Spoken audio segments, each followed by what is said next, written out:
Um, Okay, welcome to our podcast today. Last time we talked about soy. We talked about the myths surrounding soy, different forms of soy. We even talked about making soy milk. I love soy milk. I try not to drink it every day. It is a known allergen. It is safe for me, and maybe it's not safe for everyone, but I do enjoy soy.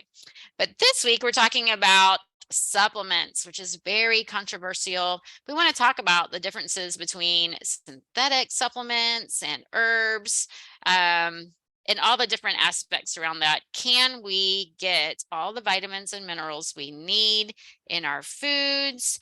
And do we need to take any supplements? Daniel, why don't you get us started off? well, when we were in the school of natural healing together, Dr. Chris would always talk about synthetic or inorganic minerals the body cannot absorb. And this might not be such a bad thing if you take it here and there, but if you take it long term, these synthetic vitamins or minerals, they can actually deposit in your bodily tissues. And we don't know where it's going to go. It could go anywhere. It could go in your knee joint, it could go in your brain, it could go even in your heart. And over time, you may start developing symptoms. And you go to the doctor and you have these symptoms. And then the symptoms, the doctors are trained to look at symptoms and then to make a diagnosis. So a doctor will say, well, you have these symptoms, so you have such and such diagnosis. And then they'll give you a synthetic pharmaceutical drug to treat the symptoms. And so then the synthetic pharmaceutical drugs will do the same thing because the body can't really use it. They start to build up in the tissues. And that's why we're always teaching detoxification. So, and a lot of people won't put two and two together that, okay, toxicity or buildups of synthetic vitamins and minerals, they don't even know this is a thing. They don't know it's a thing, but there's thousands of people who are learning the truth and they go on these deep detoxes and they start to get better. So I personally, the only thing I take synthetic is a B12 because I am a whole food plant-based. I eat no animal foods. So that's the one exception that I make, but everything else I try to get from herbal vitamins and I try to get from my food. So that's where I'm at this point. Um, and I'm telling you, there's herbs that have all the nutrients, but with herbs, you want to make sure they're either organic or they're wild crafted. So what do Yeah. you think, Jennifer? So I'm in the same boat. I do think that we need to get as many vitamins and minerals from our food as possible. That you can get all of them except a few. Depending on where you live, you may need to take vitamin D. Now, medical disclaimer: we are not doctors, we are not medical providers. We are teachers. So please take this information and run it through your provider, do your own research. Unfortunately, a lot of providers don't know much about nutrition, but do your own research. Don't just listen to us. Now, for me, I live right about the same um, latitude as Atlanta. If you live north of Atlanta, you need to take vitamin D. I shouldn't say need.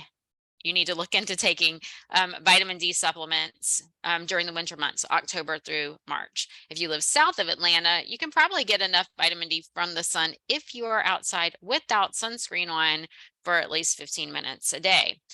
So if you are very fair, you can see I have fair skin. I don't want to go out and spend a lot of time in the sun. I need to gradually work my way up out in the sun to build vitamin D.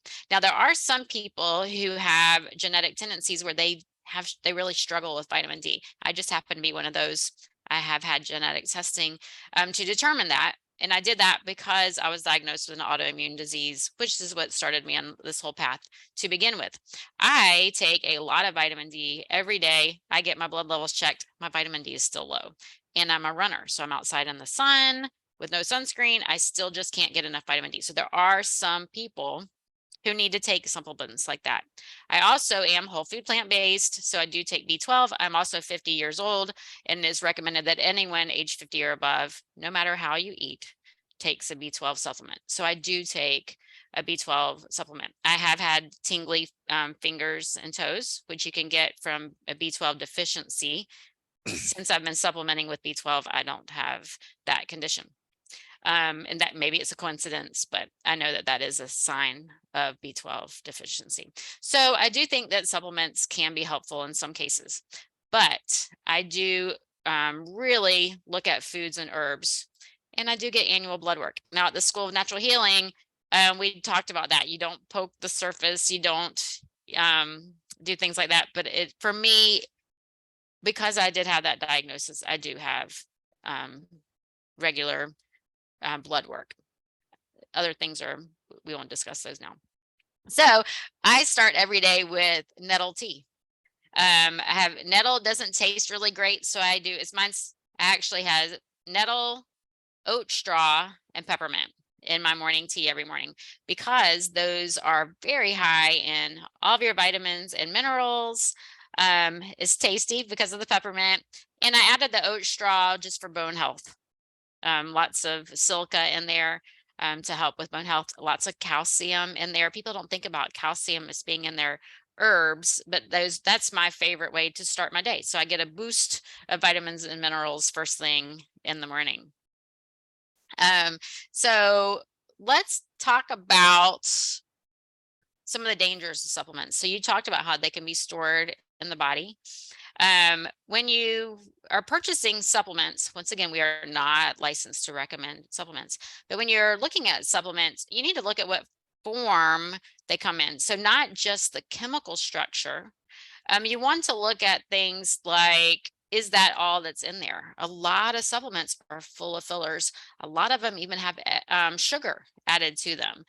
Flavoring, coloring. Do you need flavors and colors in your supplement? I mean, those are going to go to your liver. I mean, we're clogging your liver already before we even get the vitamin or mineral that we're looking for. So you want to make sure you read the ingredients. That is my number one rule on anything, any food. If it's a fruit, a whole piece of fruit, there's no ingredients on there because that's all it is. Other than that, if it has a label, read the ingredients. I'm not talking about the front of the label, read the ingredients. That's supplements, foods, cleaning products, skincare products, read the ingredients. I got off on a tangent there, but on your supplements, you want to look at that. Another thing is, we're not all chemical experts. However, a lot of your supplements come in a form where you need strong stomach acid to break down that supplement to even get those chemicals. If you have GI issues, if you have Crohn's disease or celiac or IBD and IBS, any of those, then you're probably not going to absorb your supplements anyway. You don't have the hydrochloric acid to break down that supplement to get it anyway. You just have expensive urine. A lot of people, if they have heartburn, they're taking Tums. I shouldn't use products, but they're taking things to lower the hydrochloric acid, which means they're definitely not breaking. Not only are they not breaking down supplements, they're not breaking down protein either. And so you need to have a good, healthy, strong GI tract to even absorb supplements. Taking herbs like aloe, we need to talk about aloe, marshmallow, slippery elm. Any of those herbs can help to soothe the intestinal lining, help to heal the intestinal lining. I shouldn't use that word, but it can help you to rebuild the intestinal lining as well, so that you are better able to absorb the nutrients. So let's talk about aloe, because in the news this week, I saw someone died from drinking too much aloe juice. And I want to tell you my theory behind it. I don't know why. I'm not a coroner. I did not look at this. But whenever I tell someone that they should consider taking aloe juice, I always tell them to take 1 ounce in a full glass of water. They need to make sure that they're buying aloe juice that is organic and that is latex free. Because there's a lot of latex in aloe juice. So if you're using something like aloe juice as a supplement, you only want to take a little. If you take too much, it will cause cramping, and you can't overdose on it. Just don't get anything. You know, a little bit can be fine. A lot can be hazardous. That's like calcium supplements. So the RDA for adults, I can't remember what it is, 1,500 milligrams, I think. But if you take 2,000 milligrams a day, then that can start causing calcification in your joints and muscles, kidney stones. Well, that's That's not a big jump. If I take a capsule of 1,500 milligrams, but then I'm taking calcium fortified orange juice and I'm eating some kind of refined food, a product that also has calcium added to it, I'm already exceeding my calcium levels. Throw in, any other products, you can see I'm already creating problems for myself. Anyway, I didn't mean to keep going on and on. And it can be acid forming. We're creating a problem. We really need to pay attention. If you're taking a multivitamin on top of a calcium or a bone building supplement, you may be taking too many as well. So we're not really big fans of supplements, obviously. So let's talk about herbs that we can use, maybe for someone in different health conditions. So I'm trying to think of a health condition where someone would need herbs. In the School of Natural Healing, we focus on the whole body. So we don't really look at one specific thing. Is opposite of when you go to the doctor. You go to the doctor and you say, my elbow hurts, then they're going to give you pain medication to help with your elbow. What we do is we look at the whole body. What is causing your elbow to hurt? Well, I'm talking about calcium and calcium building in the joints. It could be too much calcium, or it could be not enough of the other minerals that your body needs to help you absorb calcium or to move calcium through. Do you have something you would like to add to that, Daniel? Um, well, in the school, we talk about the nutritive herbs. Like you were saying before, nettles is a really good nutritive herb to get a lot of the vitamins and minerals. Because my dear old mother, I love her, but she's always asking me, do I need to take calcium or do I need to take this and that? I said, well, Mom, aren't you taking the vital herbs? She goes, yeah. I said, well, calcium is in that, and you need to eat your greens. So you were talking about oat straw. Oat straw is a good source of silica. I can't remember everything that's in the formula, but now Probably this is horsetail. yeah, horsetail. Horsetail is a good silica too. Um, and this is a controversial one, but comfrey, I take comfrey, and it's very high in nutrients. Comfrey, because it's actually a green vegetable, like we're Mm-hmm. talking about. It's a Mm-hmm. leafy green. So, um, oh, I can't think of all of them, but there's so many nutritive herbs, and I should know this off the top of my head, but well, we talked about comfrey is a good one, nettles, oat straw, horsetail, um, alfalfa is a good one. I think alfalfa has, Mm-hmm. uh, from what I read, it has everything in it except for vitamin D and vitamin B12. Yeah, I do That's have important. alfalfa. I Yeah, love it. Yeah. Now yeah. it doesn't taste good. Oh no, no, it doesn't. It's horse food. That's true. Yeah, So something we didn't talk about was the absorption. So I was talking about like yeah. taking the supplements and it builds up in your joints. However, if you take calcium in the form of greens, as Dr. Christopher would talk, that is an absorbable form that is not going to build up. It's going to pass through your body. So it's safe to get all the vitamins and minerals through your foods. And I'm not talking about fortified foods. If you're eating foods that are supplemented, they contain supplements, that is going to be handled in your body differently. It's actually going to create work on your body. If you focus on foods for your vitamins and minerals, which is what we do, then you're not going to overdose on any vitamins and minerals unless you do something like a juice. If you juice something to, one item all day long for days and days and weeks, and just you can overdose that way. I mean, there is too much of a good thing. If all you did is have celery juice all day long every day for months, you'd be missing lots of nutrients and you would have a buildup of some other things as well. You'd get off balance. My point here Yeah, is you do need to still eat a balanced diet to get all the vitamins and minerals that your body needs. exactly. Yeah, I've heard of the people that drink too much carrot juice and they turn orange because of all the beta carotene. It's not dangerous, but beta Mm-mm. carotene is not.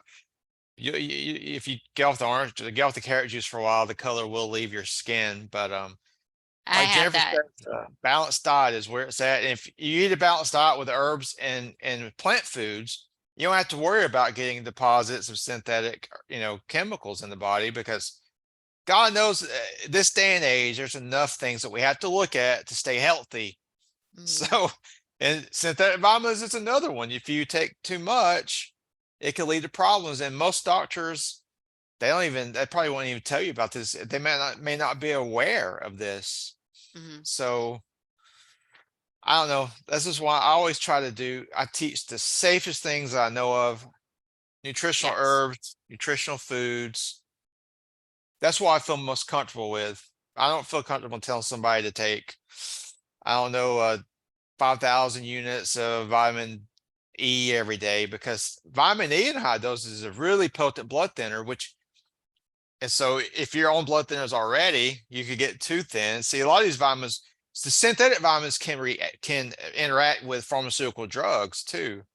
Another thing they Yes. don't talk about. So Yes. Well, and some herbs can as well. they can, yeah. Yes, and so make sure that your doctor knows if you are using different herbs as well as Mhm. supplements.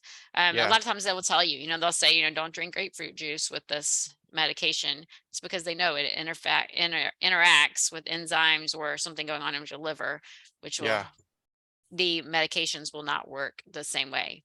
So make sure you always tell your doctor when you are using other products. Now, so there's not a lot of safety around supplements either. Um, they have to be proven that they did harm before they're pulled off the shelf. And so a lot of times people, supplement companies, they are excellent at marketing. All of a sudden everyone's taking some new supplement because somebody published a paper about it, probably funded by a supplement company. And then there's lots of marketing around it, and all of a sudden everyone's taking the supplement. And then we find out 2 years later, either it wasn't effective or it also leads to a condition that they did not want. And so, be very careful. Look for long-term studies on any supplements before you take them. You want to make sure that you're not doing more harm to your body. We like using food, and I know all of you listening probably want to know more about different herbs. And so, if someone's looking for vitamins and minerals, we've been talking a lot about calcium, foods that are helpful for calcium. So, someone maybe you have a broken bone, or um, maybe you sprained a muscle or joint, or maybe you are dealing with the risks of osteoporosis or something like that. So then we're looking at things like the herbs we were mentioning, high mineral herbs. We're looking at horsetail and oat straw and alfalfa. But what if somebody is coming with a heart condition? Now, this is looking at it more as the medical world would, not as a rebuilding the whole body.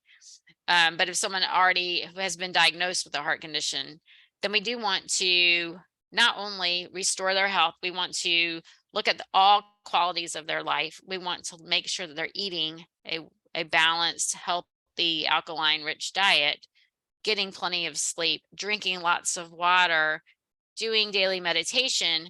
But then we also want to give them herbs to help rebuild the heart tissues, help with blood flow and things like that, and use any herbs like vitamins and minerals to help the overall body. So, what herbs would you suggest, Daniel, for someone who came to you with a health condition? If it's pertaining to the heart, we're looking at hawthorn. I've seen hawthorn do some amazing things. It Yes. actually is it's food. It's heart food. It's cardiac food. I remember I was looking at one of my books. It's called Cardiac Food. It actually feeds the heart. It can Yeah. actually help rebuild the heart tissue. Yes. Another herb I like to pair with that is cayenne pepper. It's another heart food. Yes. And Like they I said, are foods. yes, they're Yes. food. You can't really like hawthorn works best in high doses because it's actually a berry. Hmm. Um, I had you know about it, but that little chihuahua my mom had, hawthorn and cayenne, he had like some heart failure. and the hawthorne and cayenne got his heart function back up. I mean, the vet Mhm. could not believe it, Mhm. because they don't know about the herbs. And Right. I've had a human client before. He was having problems with his heart, and the herbs fixed his. So I don't think you can go wrong with hawthorn or cayenne pepper. And then there's other herbs, like motherwort's good for Mhm. if you're having like palpitations, things of that nature. There's a lot of Ayurvedic herbs too that are good for the heart, but I usually focus on mostly the American herbs. Mhm. I do too. Yeah. Are there other conditions? Is there at any time, is there someone that you would recommend that they take a supplement other than vitamin D or B12? Well, if they are having see, vitamin C is a building block. The body has to have vitamin C to build collagen. So if Yeah. somebody is having gum problems, like say they have weak gums and their teeth may be getting loose, they have gum disease.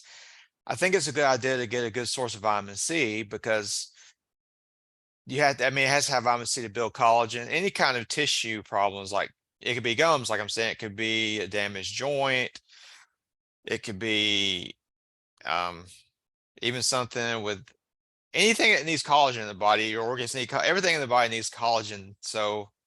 that's one incident. I would recommend vitamin C. Now, of course, I would say go get it from rose hips or whatever, but I That's understand what I that, was thinking. you Uh-huh. know, um, I don't know, if you can't get rose hips, I guess it's okay to get some ascorbic acid sometimes, but there's Mhm. problems with that too. I recommend, if you have acidic, if ascorbic acid hurts the stomach, you can get I think it's a calcium ascorbic acid. It's It's combined with calcium. You've heard of I that like one? I've actually purchased a buffered Yeah, vitamin buffered. C. Yeah. That has some minerals combined in there to help with the Yeah. stomach.